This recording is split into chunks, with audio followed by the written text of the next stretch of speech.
Mobile व्यवहारकारी को पुणी थे झटका पहलू महंगा है मोबाइल कॉल दर। प्रिय दर्शक बंधु सब्सक्राइब करंतु केंद्रापड़ा टीवी यूट्यूब चैनल को एवं आगामी चटपटा खबर सर्वप्रथम देखा बेल आइकन को निहाती टिपन। मोबाइल व्यवहारकारी मानक पई खराब खबर कारण खूब शीघ्र महंगा है मोबाइल कॉल दर। व्यवसाय को अनुकूल करने देशर दुई टेलीकॉम कंपनी आसंता पहला ठारू सेमानकर तारिफ रे वृद्धि घटाइबाकू जाउछन्ती। एही अनुसार रिलायंस जियो पर वोडाफोन आइडिया एवं भारत एयरटेल मोबाइल कॉल दर बढ़ाइबे। टेलीकॉम उद्योग में जारी रही आर्थिक अस्थिरता जोगु वोडाफोन आइडिया तारिफ प्लान रो मूल्य वृद्धि करने को घोषणा करिछि।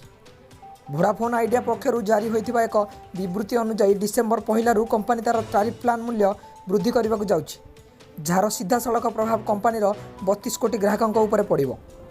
तारिफ प्लान रे केते प्रतिशत बा केते टंका वृद्धि हो से नहीं कंपनी कौन सूचना दे नहीं।